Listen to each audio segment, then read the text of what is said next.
પવિત્ર આત્મા, અમને જ્ઞાન બુદ્ધિને ડાપણ આપો, એ વચનો અમે સમજી શકીએ.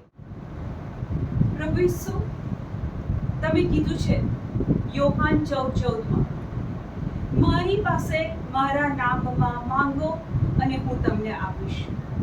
ઈસુ, આજે તમારા પવિત્ર નામમાં તમારી પાસે માંગીએ છે કે આજે તમે અમને જે કાંઈ શીખવાડવાના છો એ અમારા જીવનમાં પાક લાવે અને 100 ગણો પાક લાવે.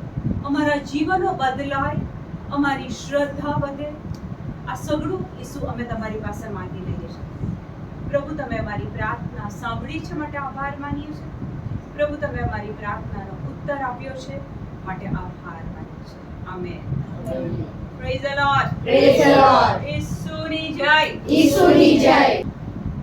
ઘણા લોકો એવા જોયા છે તમે કે બબડાટ, કકડાટ. મારા ઘરમાં આ નથી, મારી પાસે આ નથી, મારા ઘરમાં છોકરા મારું કયું નથી કરતા, ડોક્ટરનો રિપોર્ટ આવો છે, અને કઈનો કઈ બબડાટ, કઈ પણ કકડાટ. આવા લોકો જોયા છે. હવે જ્યારે આપણે આ રીતનું કરીએ જીવનમાં, બબડાટ, કકડાટ, નેગેટિવ બધું બોલવાનું, ત્યારે આપણે શું કરીએ છીએ ખબર છે? શૈતાનને એક સરસ સિંહાસન આપીએ છીએ. અને જો આપણે પ્રાર્થના, સ્તુતિ, આરાધના કરીએ તો આપણે પ્રભુને એક સિંહાસન આપીએ છીએ. હવે આપણે જેને સિંહાસન આપીશું એને આપણે છૂટો દોર આપીએ છીએ આપણા જીવનોમાં, કુટુંબમાં કામ કરવા માટે. બબડાટ, કકડાટ, નેગેટિવ બાબતો આવી તો આપણે શૈતાનને છૂટો દોર આપી દે છે કે ચાલ તારે જે કરવું હોય મારા જીવનમાં કર. જીવનમાં તકલીફ છે, ડોક્ટરનો રિપોર્ટ કદાચ આપણી વિરુદ્ધમાં છે, એ ફેક્ટ છે, એ હકીકત છે. પણ એ તકલીફ કે મુસીબતમાં જ્યારે આપણે પ્રભુને સિંહાસન આપીએ છીએ, સ્તુતિ, આરાધના આ બધું કરીએ છીએ, ત્યારે પ્રભુને આપણે છૂટો દોર આપીએ છીએ કે મારા જીવનમાં તમે કામ કરો. એવા લોકો તમે આજુબાજુ જોયા છે કે એકબીજાને મળે તો પ્રેઝ ધ લોર્ડ, જય ઈસુ, હાલેલુયા, ગોડ ઇઝ ગ્રેટ, આવું કહેતા સાંભળ્યા છે? પણ એ લોકો જે આ બોલે છે એ કેમ બોલે છે એ એક વિચારવા જેવી બાબત છે. અને બહુ બધી વખત આપણે પણ મળીએ છીએ ત્યારે આ જ બધું બોલીએ છીએ. આપણે કેમ બોલીએ છીએ? કારણ કે આપણે એવા એક ગ્રુપમાં છીએ અને બધા બોલે છે એટલે મારે બોલવું પડે. અથવા જે તે ચર્ચમાં કોઈ વ્યક્તિ જાય છે ને ત્યાં એ બોલે છે એટલે આપણે બોલવાનું. જય ઈસુ, પ્રેઝ ધ લોર્ડ, હાલેલુયા, આ બધું બહુ જ સરસ છે. તમે પ્રભુને સિંહાસન આપો છો, પણ તમે કેમ બોલો છો? કોઈ બોલે છે એટલે બોલવાનું, મારે ગ્રુપમાં ટકી રહેવું છે એટલે બોલવાનું, હું જે ચર્ચમાં જાઉં છું ત્યાં બધા બોલે છે અને મારે એમની પેરિટીમાં રહેવા માટે બોલવાનું. કેમ બોલવાનું? જ્યારે તમને એ ખબર પડી જાય કે આ બોલવાથી જીવનમાં શું થાય છે, એક રેવેલેશન, એક ખુલાસો મળે કે આ કરવાથી મારા જીવનમાં શું થશે કે શું થાય છે, એ સમજ્યા પછી તમે બોલો, ત્યારે સાચા અર્થમાં એ તમારા જીવનમાં કામ કરશે. અત્યાર સુધી બહુ વાર બોલ્યા છે, ખાસ કરીને અમુક ગ્રુપ કે અમુક જગ્યા હોય ત્યાં આપણને એવું લાગે કે અહીંયા બધા બોલે છે, બોલવાનું.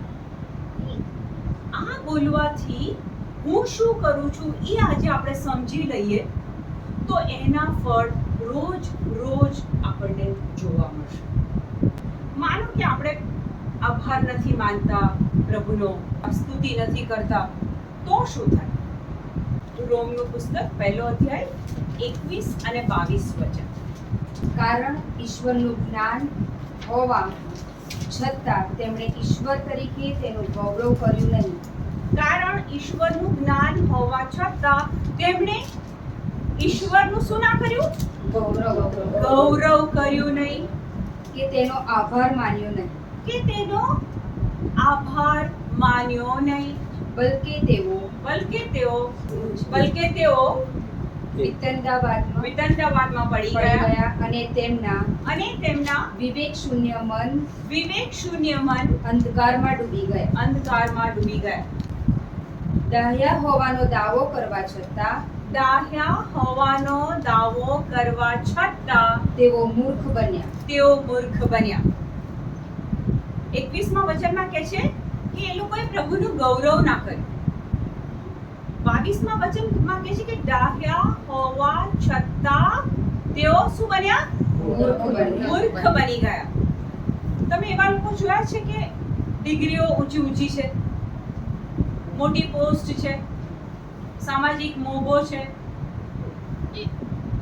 ચાર લોકોમાં એની ગણના થાય છે,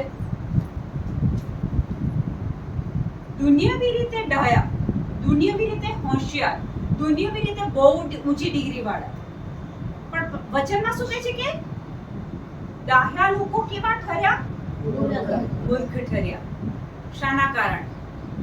ઈશ્વરનું જ્ઞાન હોવા છતાં તેમણે ઈશ્વર તરીકે તેનું ગૌરવ કર્યું નહીં. તેમણે ઈશ્વર તરીકે ઈશ્વરનું ગૌરવ કર્યું નહીં. મારી પોસ્ટ, મારો પગાર, મારી સંપત્તિ સમાજમાં મને પૂછે છે, ઇમ્પોર્ટન્સ કોને આપ્યું? પોતાને આપ્યું. ઈશ્વરનું ગૌરવ ના કર્યું. ઘણા લોકો મોટી પોસ્ટ પર આવી ગયા, પણ જો એ વસ્તુ યાદ રાખે કે હું ક્યાં હતો ત્યાંથી પ્રભુએ મને ઉઠાયો છે. જો વ્યક્તિ પોતાની બુદ્ધિ, પોતાની ડિગ્રી, પોતાની ક્ષમતા, પોતાની આવડત આ બધા પર જો મદાર રાખે તો ત્યાં એ પ્રભુને ગૌરવ કરતો નથી, પ્રભુને માન આપતો નથી. હવે પ્રેઝન્ટમાં અત્યારે આપણે કોઈક એવી બાબતો હોય કે જે આપણે પ્રાર્થના કરીએ છીએ પણ જવાબ નથી મળ્યો હજી સુધી, તો આપણે એક રાજા દાવીદને યાદ કરીએ. અત્યારે રાજા દાવીદ નાનો છોકરો હોય છે અને ગોલિયાતને એક પથ્થર મારે અને એને હરાવી દે છે. હવે દાવીદની હાઈટ પણ નાની, ઉંમર પણ નાની, અને ગોલિયાત એ 7 ફૂટ ઊંચો ને બખ્તર ને બધું પહેરેલું. હવે એને હરાવવાનું એ પોસિબલ નથી. પણ એ દાવીદ જ્યારે નક્કી કરે છે કે મારે આને હરાવવો છે, તો તમને શું લાગે છે કે એ હરાવવા માટે દાવીદે શું યાદ કર્યું? બધા એને ના પાડે છે કે તું નહીં લડી શકે કારણ કે તું નાનો છે, એ મોટો છે, તું હાઈટમાં ઓછો છે, એ હાઈટમાં વધારે છે, તારી શક્તિ ઓછી છે, એની શક્તિ વધારે છે. ત્યારે એ યાદ કરે છે કે હું નાનો હતો અને ઘેટા બકરા ચરાવવા જતો હતો, અને જો કોઈ મોટું પ્રાણી મારા ઘેટાને એ મોઢામાં લઈ જતું હતું, ત્યારે એ મોટા પ્રાણીના મોઢામાંથી મારું ઘેટું કે બકરું જ્યારે હું ખેંચતો હતો ત્યારે પ્રભુના બળથી એ મોટા પ્રાણીના મોઢામાંથી હું મારું ઘેટું કે બકરું ખેંચીને લઈ આવતો હતો. એ પોતાની શક્તિ પર મદાર નતો રાખતો. એને ખબર હતી કે આ જે થયું છે એ પ્રભુની શક્તિથી થયું છે. અને ત્યારે એ લોકોને કહે છે કે આજે પણ પ્રભુ મને વિજય અપાવશે, મારી શક્તિ નહીં, પ્રભુની શક્તિથી હું ગોલિયાતને હરાઈશ. એણે શું કર્યું? ભૂતકાળ યાદ કર્યો. ક્યારે ક્યારે પ્રભુએ મને સફળતા આપેલી. આજે તમારે જો કોઈ ગોલિયાતને હરાવવાનો હોય, તમારી સામે કોઈ સમસ્યા આવતી હોય, એટલે આજે તમને કોઈ જરૂરિયાત તમારી પૂરી નથી થઈ અને તમને એમ લાગે કે આ નથી થતું, તો તમારી સાથે વાત કરો અને મોં ખોલીને બોલો કે હું નાની હતી, મારામાં તો કોઈ એવી કેપેસિટી નથી, 12મામાં આ રિઝલ્ટ આવ્યું, 10મામાં આ રિઝલ્ટ આવ્યું, આટલી સરસ કોલેજ મને મળી, આટલો સરસ લાઈફ પાર્ટનર મળ્યો, આ નોકરી મળી, યાદ કરો કે એ બધું મારી ક્ષમતાથી નહીં, પ્રભુના લીધે મને મળ્યું. અને જ્યારે તમે આ બોલો છો ત્યારે તમારી શ્રદ્ધા ડેવલપ થાય છે. અને પછી તમે જ્યારે પ્રાર્થના કરો છો ત્યારે તમે ગોલિયાતને હરાવો છો. મેં કીધું એ પ્રમાણે તમે જ્યારે પ્રાર્થના અવાર સ્તુતિ કરો ત્યારે પ્રભુને સિંહાસન આપો છો. એક વચન કે છે, બોલો, 1 થેસલોનિકા 5મો અધ્યાય એમાં 16, 17 અને 18. હંમેશા આનંદમાં રહેજો. હંમેશા આનંદમાં રહેજો. Is it possible? હમણાં જ પેલા ભાઈ કે છે 3 કેસ ગાંધીનગરમાં કોરોનાના દાખલ થયા છે દવાખાનામાં. તો કેટલા લોકોને અંદર એક ક્ષણિક ચિંતા થઈ ને ચાલુ થઈ. આ શૈતાનનું કામ છે. તમારા કાનમાં એવી તો કોઈ બાબત આવી જાય કે જેને લઈને તમે ચિંતા કર્યા કરો. અહીંયા કહે છે કે ચિંતા કરવાની નહીં, સતત આનંદમાં રહેજો. બીજું કહે છે 17મું વચન, સતત પ્રાર્થના કરજો. સતત પ્રાર્થના કરજો. Is it possible? હંમેશા પ્રાર્થના કરવી, ઇઝ ઇટ પોસિબલ? Yes. કેવી રીતના? અશ્રુબેન કહે છે પહેલા નહોતી થતી, હવે થાય છે. આ પ્રભુની કૃપા ઉતરી છે. જેમ જેમ તમે આ વચનો સાંભળો છો અને ધીરે ધીરે એમાં ઊંડા ઉતરો છો, આ કૃપા ઉતરી છે કે હળતા ફરતા ચાલતા પ્રભુનું નામ લઈ શકાય છે. તો પહેલું કહે છે કે સદા આનંદમાં રહેજો, પછી કહે છે સતત પ્રાર્થના કરજો, અને હવે શું કહે છે સાંભળો 18મું વચન. બધી પરિસ્થિતિમાં ઈશ્વરનો આભાર માનજો. બધી પરિસ્થિતિમાં ઈશ્વરનો આભાર માનજો. એ જ ખ્રિસ્ત ઈસુના શિષ્યો એ જ ખ્રિસ્ત ઈસુના શિષ્યો લેખે તમારે વિશે ઈશ્વરની ઈચ્છા છે. ઈસુના શિષ્યો લેખે ઈશ્વરની આ તમારા માટેની ઈચ્છા છે. કે છે કે દરેક પરિસ્થિતિમાં આભાર માનજો.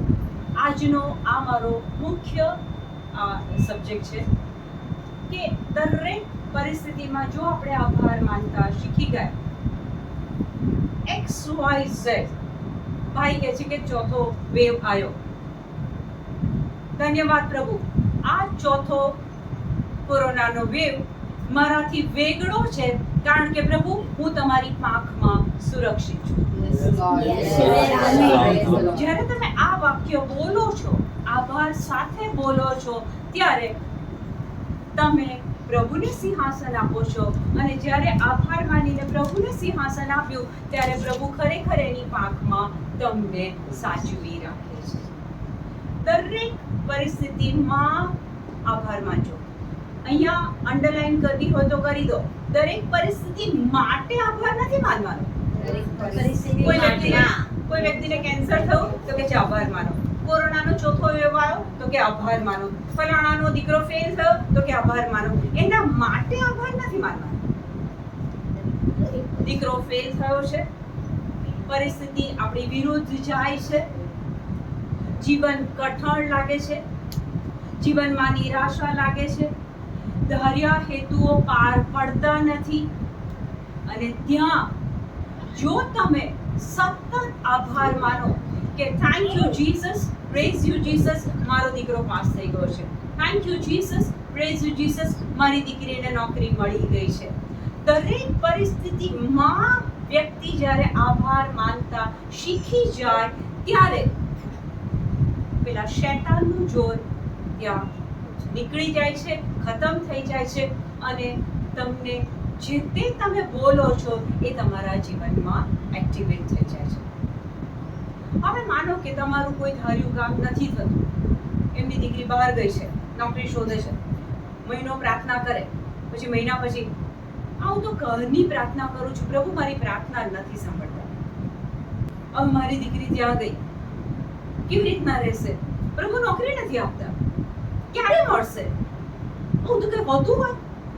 જો તમે આ બબડાટ ચાલુ કર્યો અંજુ, તો નોકરી તમારા સુધી આયેલી પાછી જતી રહે. એનું એ કાઢો, 1 કરી 10 10. જ્યારે આપણે બબડાટ કરીએ ત્યારે શું થાય છે? બબડાટ કરશો નહીં. બબડાટ કરશો નહીં. તકલીફ છે, કસોટી છે, સમસ્યા છે, જીવનમાં વાવટોળ છે, કાળું બુગદું આવ્યું છે, પણ બબડાટ કરશો નહીં, બબડાટ કરશો નહીં, જેમ તેઓમાંના કેટલાકે કર્યો હતો. જેમ તેઓમાંના કેટલાકે કર્યો હતો. તેઓમાંના એટલે કે ઇઝરાયેલીઓની વાત છે. તેઓમાંના કેટલાકે કર્યો હતો અને સંહારકને હાથે સંહાર પામ્યા હતા. અને સંહારકના હાથે સંહાર પામ્યા હતા. સંહારક, કિલર, મારી નાખનારના હાથે એ લોકો મર્યા હતા. ઇજિપ્તમાંથી જ્યારે લોકો નીકળે છે, મિસરમાંથી, ત્યારે લાખોની તાદાદમાં નીકળે છે અને એક્ઝેક્ટલી જ્યારે પહોંચે છે ત્યારે આગલી પેઢીના કાલેબ અને યહોશુઆ આ બે હોય.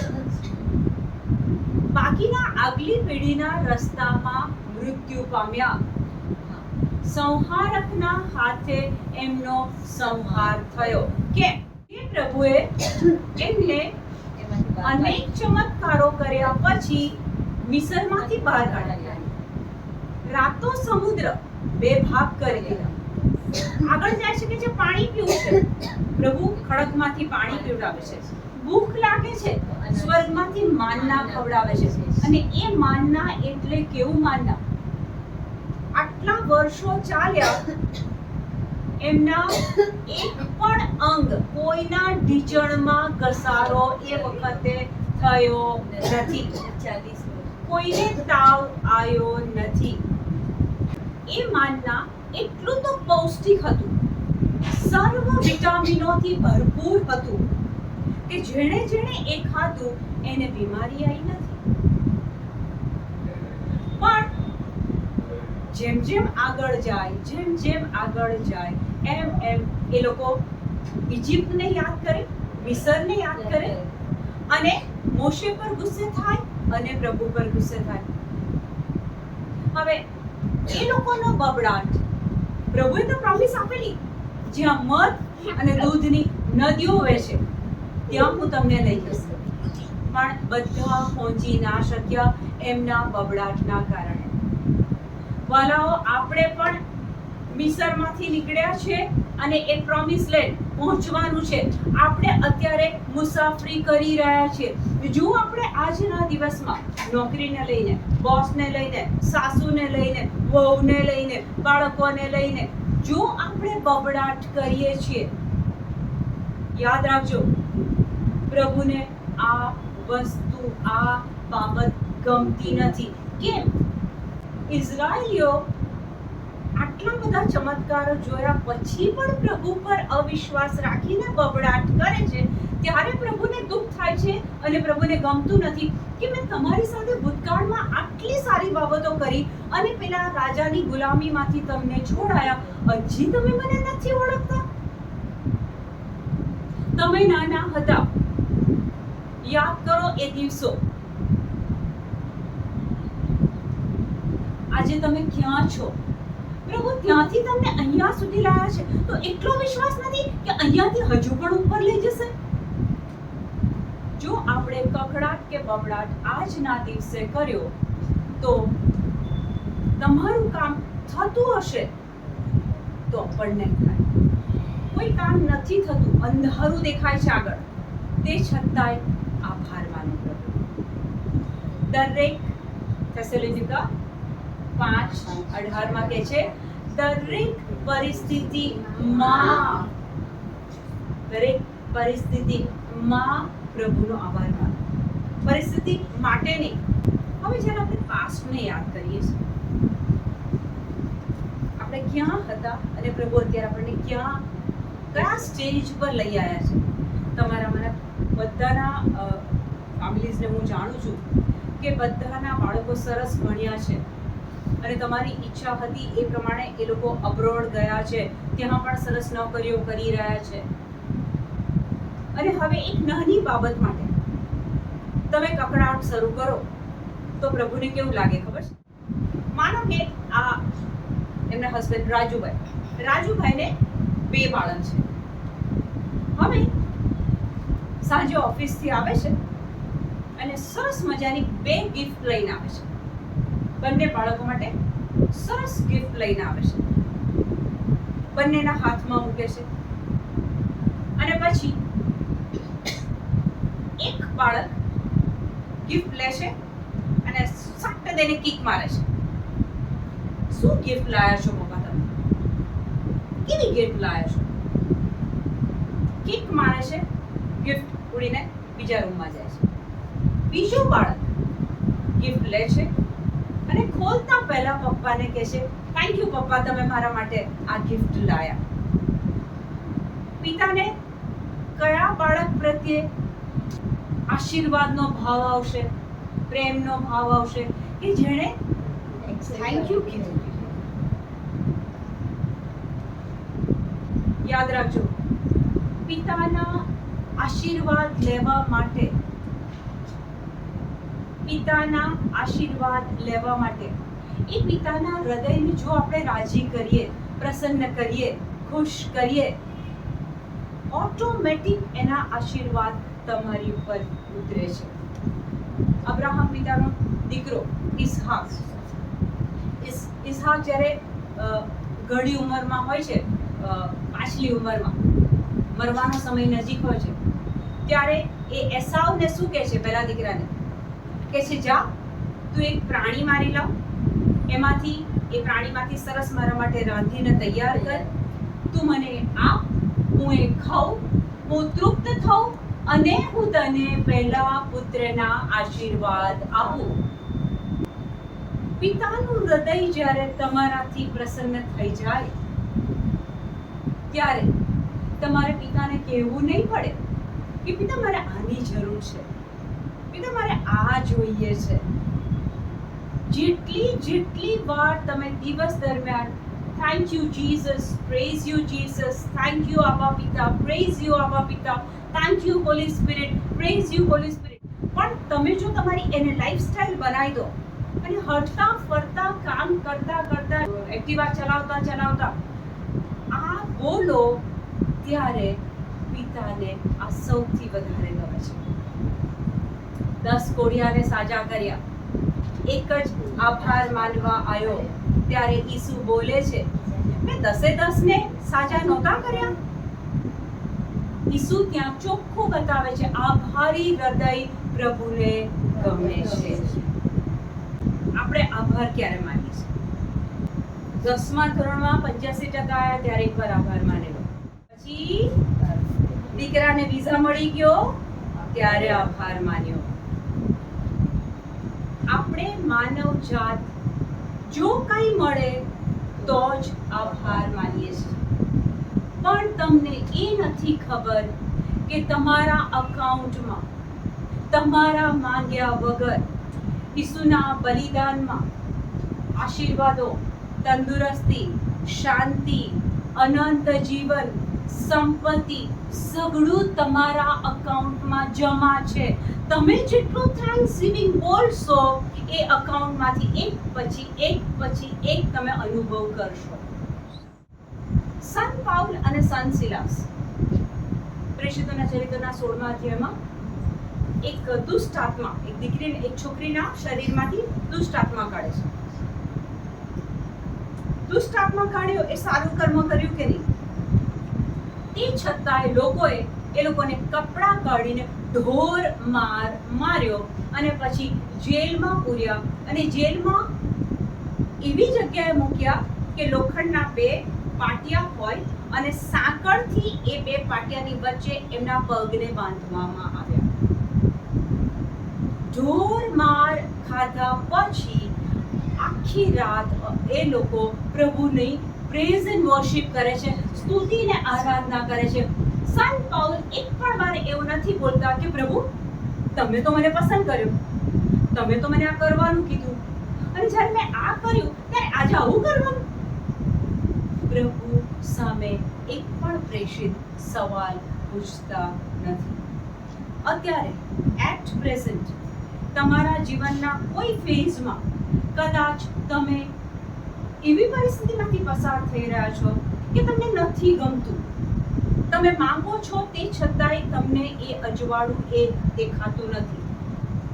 ત્યાં તમે થેન્ક્સગિવિંગ કરો, સંત સિલાસ અને સંત પાઉલની જેમ પ્રેઝ એન્ડ વર્શિપ કરો. તમારા ઘરમાં જોરથી પ્રભુના પ્રેઝ એન્ડ વર્શિપના ગીતો વાગવા દો અને સાથે તમે પણ ગાઓ. તમે પણ પ્રભુનો આભાર માનો કે પ્રભુ તારો આભાર માનું છું, તારા બલિદાનમાં જે તે પરિસ્થિતિમાંથી તમે મને બહાર કાઢી દીધી છે.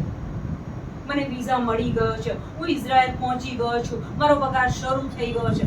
જ્યારે તમે આ બોલો છો, જ્યારે સન પાઉલ અને સન સિલાસ જેલમાં હતા અને પ્રેઝ એન્ડ વર્શિપ કરતા હતા, અચાનક શું થયું? ધરતીકંપ આવ્યો, જેલના દરવાજા ખુલી ગયા. સુપરનેચરલ ફેવર તમારી જીવનમાં કામ કરવા માંડશે. એમાંથી બીજું એક્ઝામ્પલ લઈએ. દાનિયેલનું પુસ્તક કેટલા જણા વાંચ્યું છે?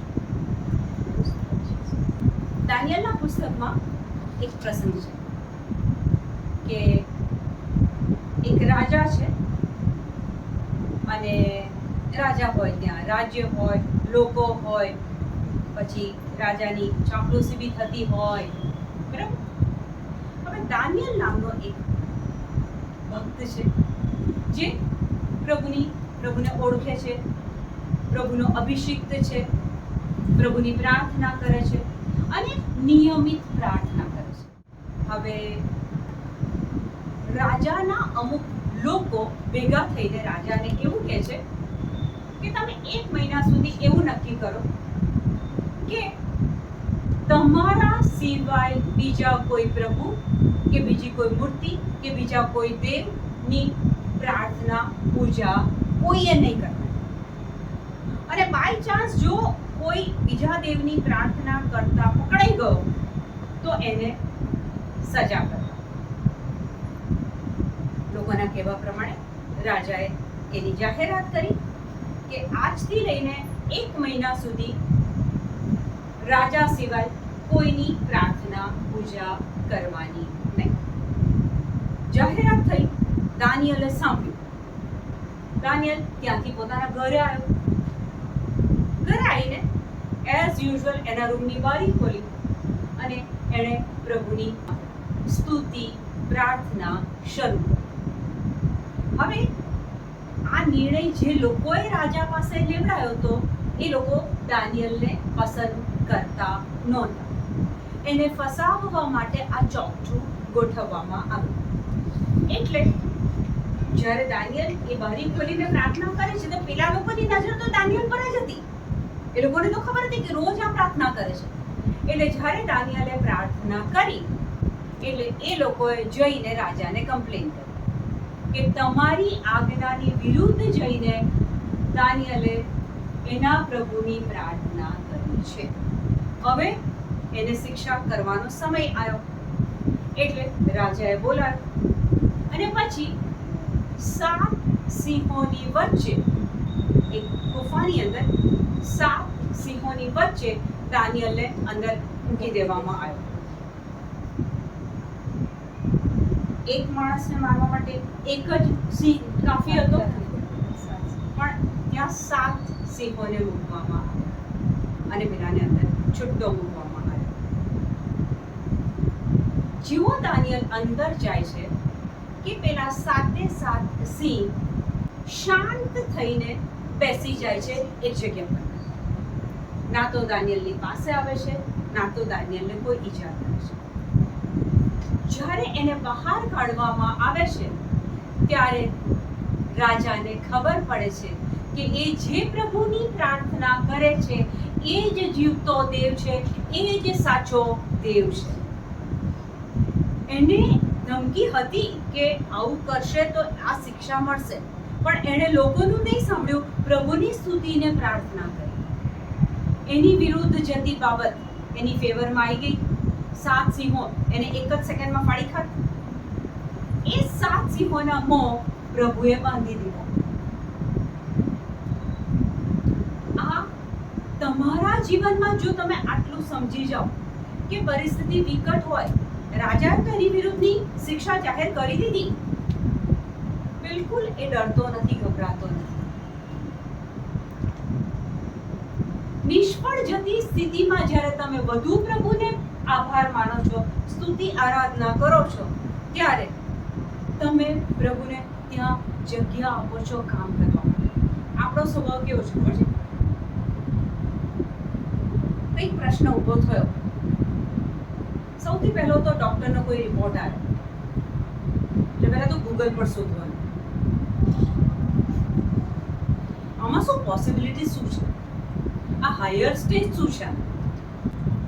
પણ ગૂગલ પાસે જવાની જગ્યાએ એકમાત્ર જીવતા દેવના વચન પાસે તો જો તમે જાઓ તો જેમ 7 સિંહોના મોં પ્રભુ બાંધી દે છે એમ પેલો ડોક્ટરનો રિપોર્ટ ખોટો પડે અને એ તમારી તરફેણમાં પરિસ્થિતિ છે. આપણે આપણા બલબૂતા પર, આપણા નોલેજ પર, આપણી ડિગ્રી પર, આપણા સંબંધો પર, મોટા મોટા ડોક્ટરો જોડેના સંબંધો પર આપણે વધારે ડિપેન્ડિંગ છીએ. પણ આપણો એકમાત્ર પ્રભુ જૂના કરારમાં કહે છે, તમારા રોગ હરનાર હું પ્રભુ છું, હું તમારો ફિઝિશિયન છું, હું તમારો ડોક્ટર છું. એની પાસે નથી. ઘરમાં જો કંઈક ઇશ્યુ થયો તો યા તો બેનપણીને યા તો સોસાયટી વાળાને ફોન કરીને કહાણી ગરગરતી. પણ એ વખતે બબડાટ, કકડાટ, નિંદા એ જો આપણે ના કરીએ, મોં બંધ કરી દઈએ અને જો એ જ વખતે ધન્યવાદ પ્રભુ આ પ્રોબ્લેમ તમે સોલ્વ કરી દીધો છે, ધન્યવાદ પ્રભુ પવિત્ર આત્મા તમે આ મારા પ્રોબ્લેમને સોલ્વ કરવામાં કાર્યરત છો, ધન્યવાદ પવિત્ર આત્મા હું તમારું મંદિર છું, તમે મારી અંદર છો, કોઈ રોગનો મારા પર પાવર નથી. આપણે પેલા દાવીદની જેમ ગોલિયાતને હરાવવાનો છે. કેમ? કારણ કે ભૂતકાળમાં પ્રભુએ આપણને બહુ જય વિજય અપાઈ છે. એ જય વિજયને યાદ કરીને આજે આપણે એ શૈતાનને હરાવવાનો છે. કે આપણે આભાર માનવાનો, પ્રેઝ એન્ડ વર્શિપ કરવાની. બરાબર? બોલો ને યશાયા 60:18. તારી ભૂમિમાં હિંસાનું, વિનાશનું કે પાયમાલીનું નામે સાંભળવા નહીં મળે. તારી ભૂમિ, હલો, તારી ભૂમિ, તમે જે ઘરમાં રહો છો, તારી ભૂમિમાં કે છે કે હિંસા, વિનાશ કે પાયમાલી નું એનું સાંભળવા નહીં મળે. તારી ભૂમિમાં તું જે ઘરમાં રહે છે ત્યાં આમાંનું કાંઈ સાંભળવા મળશે નહીં. પછી તું તારા કોટ કિલ્લાને મુક્તિનું અને દરવાજાને સ્તુતિનું નામ આપીશ. માનો કે કલ્પના કરો તમે એક સરસ મોટું ઘર બનાવ્યું, ઓકે, એ ઘરની આગળ તમે એક દરવાજો બનાવ્યો છે, એટલે કે એ ઘરમાં દાખલ થવું હોય તો એ દરવાજો ખોલીને તમારે અંદર જવું પડે. બરાબર? એટલે પહેલા દરવાજો ખોલવાનો અને પછી એ ઘર, એ દિવાલો સુધી તમે પહોંચી શકો. આટલું ક્લિયર થયું? અહીંયા વચનમાં કહે છે તારા કોટ કિલ્લાને મુક્તિનું અને દરવાજાને સ્તુતિનું નામ આપીશ. દરવાજો પહેલા શું આવે? દરવાજો આવે અને પછી દિવાલો આવે. ઓકે, પ્રભુ શું કહે છે કે તારા દરવાજાને શું નામ આપવાનું? દરવાજાને સ્તુતિનું નામ આપશે અને પછી દિવાલને મુક્તિ. દરવાજે સ્તુતિ, દિવાલે મુક્તિ. દરવાજેથી જ્યારે તમે સ્તુતિ કરતા કરતા કરતા ઘરમાં જાઓ છો તો તમારી મુક્તિ કન્ફર્મ છે. હાલેલુયા. યોહાન 10:7. ઈસુએ ફરીથી કહ્યું, હું તમને સાચે સાચ કહું છું કે હું જોગનો દરવાજો છું.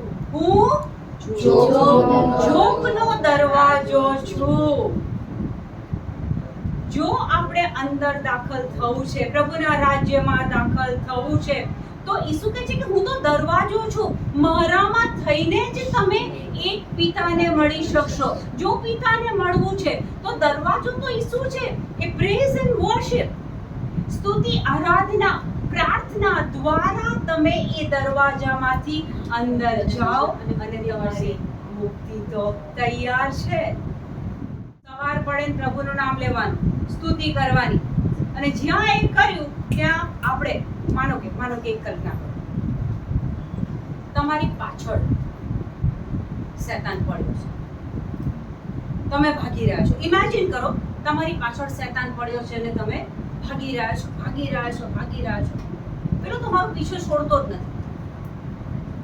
હવે તમે જ્યારે સ્તુતિ આરાધના શરૂ કરો છો, પ્રભુને માન અને મહિમા આપો છો, ભાગતા જાઓ છો અને તમે પેલું સ્તુતિ આરાધના પ્રાર્થના કરો છો, તો તમે એ દરવાજામાં આવી જાઓ છો. તમારા માટે દરવાજો ખુલી જાય છે અને જ્યાં તમે પ્રભુના રાજ્યમાં છો ત્યાં તો શૈતાન તમારો પીછો કરી શકતો નથી. ધન્યવાદ ઈસુને. તમારા મોઢાથી મને ખબર પડે છે કે વચનો આજે સોલિડ અંદર ઊંડા ઉતરી રહ્યા છે. અચ્છા, હવે આપણે એમ કહીએ કે શૈતાન પાછા પડ્યો ત્યારે જ આપણે પ્રેઝન્ટ વર્શિપ કરી? ના, આપણે એટલી પ્રેઝન્ટ વર્શિપ કરી કે પેલો આપણી પાછળ પડે જ નહીં. કન્ફર્મ? પછી ખોલો હિબ્રુ 13:15. એ આપણે ઈસુ મારફતે માટે આપણે ઈસુ મારફતે ઈશ્વરને નિરંતર સ્તવન રૂપી બલિદાન ચડાવતા રહીએ. ઓકે, આ થોડું હજુ સ્લોલી છે. જો અવાજ ઊંચો ફરીથી. માટે આપણે ઈસુ મારફતે ઈસુ મારફતે ઈશ્વરને નિરંતર વર્ષમાં એકવાર, નિરંતર મહિનામાં એકવાર, every time. નિરંતર સ્તવન રૂપી બલિ ચડાવતા રહીએ. ઈસુ ખ્રિસ્ત મારફતે, તમે શબ્દ સમજો, ડાયરેક્ટ પિતા પાસે નહીં, ઈસુ ખ્રિસ્ત મારફતે નિરંતર, એવરી મોમેન્ટ, એવરી ડે, સવારે, બપોરે, સાંજે, રાત્રે, દર પ્રસંગે સફળતા મળે કે ના મળે, સારું લાગે કે ના લાગે, મન થાય કે ના થાય, નિરંતર આપણે પ્રભુને થેન્ક્સગિવિંગ કરીએ. Therefore, let us offer through Jesus, ઈસુ ખ્રિસ્ત મારફતે a continual sacrifice આ continuous છોકરું નાપાસ થઈને આવ્યું, આજે વિઝા કેન્સલ થઈ ગયો, ડોક્ટરનો કોઈ ખોટો રિપોર્ટ આવ્યો, આજે ટીચરમાં વધારે દુખ્યું, કે છે કશું જ ધ્યાનમાં ના લો, કન્ટિન્યુઅલ sacrifice of praise to God, proclaiming જાહેર કરો our elegance to his name.